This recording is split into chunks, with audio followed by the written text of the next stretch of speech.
অর্জুনকে মুক্তি দিয়ে বাড়ি থেকে চলে গেল অহনা। হ্যাঁ বন্ধুরা, আমরা এমনটাই দেখতে পারবো বড়লোক ঘরের ছোট বউ ধারাবাহিকের পরবর্তী চমকে। তোমরা যারা এই চ্যানেলটিতে নতুন আছো তারা কিন্তু অবশ্যই এই চ্যানেলটি সাবস্ক্রাইব করতে ভুলো না। তো চলো বিস্তারিত জেনে আসি। অর্জুন সকলের সামনেই স্পষ্ট করে জানিয়ে দেয় যে আসলে অহনা যদি তার শর্ত মেনে নিতে পারে তাহলে একমাত্র এই বাড়িতে থাকতে পারবে, আর যদি সেটা কখনো সম্ভব না হয় তাহলে সেও আর অহনার সাথে সংসার করতে পারবে না। এমনটাই জানিয়ে দিলে অহনা তখন সিদ্ধান্ত নেয় সে আর এই বাড়িতে থাকবে না। এভাবে এত অপমানিত হয়ে এই বাড়িতে আর 2 মিনিটও সে থাকতে পারবে না, এমনটাই যখন জানিয়ে দেয়। এতে করেই তখন অর্জুনও ক্ষিপ্ত হয়ে বলছে, হ্যাঁ আমি তোমার থেকে মুক্তিই চাই, আমি চাই যে তুমি এই বাড়ি থেকে চলে যাও, আর এই বাড়ি থেকে চলে গিয়ে আমাকে মুক্ত করো। এতে করে তখন অহনার খুবই কষ্ট হয়। তার জন্যই অহনার সিদ্ধান্ত নেয় সে এবার এই বাড়ি থেকে সারা জীবনের মতো চলে যাবে, কিন্তু কাউকে কিছু না জেনে। ঠিক সেই মুহূর্তেই দুর্গাদেবীর কাছে আসে। তারপরে দুর্গাদেবীকে সবকিছু বুঝিয়ে বললে দুর্গাদেবী বলছে, আমি এই সমস্ত মাটির পুতুল আর বিক্রি করতে পারবো না, আমি এবং এই সমস্ত কিছু আর বানাবোই না। এতে করে তখন অহনা শেষবারের মতো একটা চেষ্টা করে সবাইকে বোঝানোর জন্য, কিন্তু কেউ কোনো কিছুই বুঝতে পারে না। ঠিক তখন সকলে মিলে উল্টো অহনাকে দোষ দিতে থাকে যে শুধুমাত্র অহনার জন্যই এই সমস্ত কাজ হয়েছে।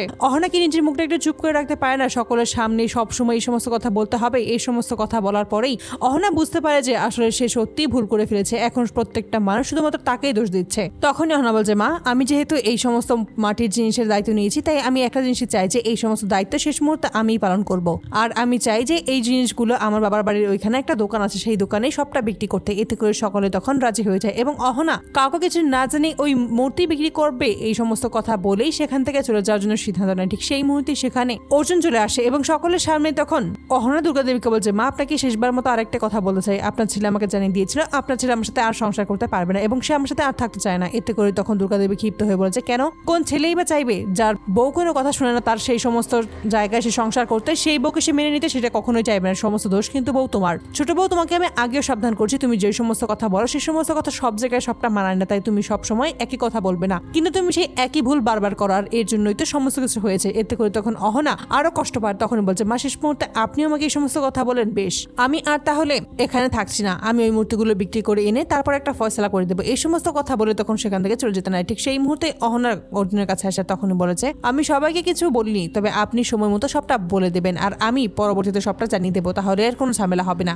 এখন যদি আমি বলতে চাই যে আমি একেবারে এই বাড়িতে চলে যাই তাহলে খুব বেশি ঝামেলা হবে, মা আমাকে কোনোভাবেই যেতে দেবে না। আর তার জন্যই আমি সিদ্ধান্ত নিয়েছি যে আমি পরবর্তীতে সবটা জানিয়ে দেবো। তাই আপনি এখন একটু চুপ করে থাকবেন, আপনি কোনো কথা বলতেই যাবেন না, তাহলে আরো ঝামেলা পাকাবে। আমি চাই না আপনার রাস্তায় কোনো ঝামেলা হোক, তাই আমি আপনাকে মুক্তি দিয়ে সারা জীবনের মতো চলে গেলাম, আপনি সারা জীবন ভালো থাকবেন। এই সমস্ত কথা বলে যখনই বেরিয়ে যাবে, ঠিক এতে করে তখন অর্জুনের খুবই কষ্ট হয়। অর্জুন কোনোভাবেই মেনে নিতে পারছে না যে অহনা সত্যি থেকে ছেড়ে চলে যাচ্ছে। ঠিক তখনই বলছে, আমি সত্যিই চলে যাচ্ছি। ঠিক তখনই বড়ভাবে বলছে, অহনা কি হয়েছে তোমার, তুমি ওকে এরকম কেন লাগছে, কিছু কি হয়েছে? ঠিক তখনই অহনা বলছে, না বড়ভাবে আমার কিছুই হয়নি, তবে তোমরা সবাই ভালো থেকো এবং নিজের খেয়াল রাখো। এতে করে তখন বড়ভাবে বলছে, কি সমস্ত হয়েছে, তুমি এমন করে কেন কথা বলছো, কালকেই তো তুমি চলে আসবে। অহনা তখন বলছে, সেই সমস্ত কিছু পরে দেখা যাবে, আমি তো আগেই বললাম যে আমি গিয়ে দেখি সবটা ঠিকঠাক হয় কিনা, তারপর তো বাকিটা আমি জানিয়ে দেবো, আমি ফোনে তোমাদের সবটা বলে দেবো, তোমাদের চিন্তা করতে হবে না। তখনই দুর্গাদেবী বলে যে, কি সমস্ত বলছো তুমি, কালকে চলে আসবে মানে কালকেই চলে আসবে? এতে করে তখন অহনা বলছে, মা আমি তো বললাম আমি চেষ্টা করব।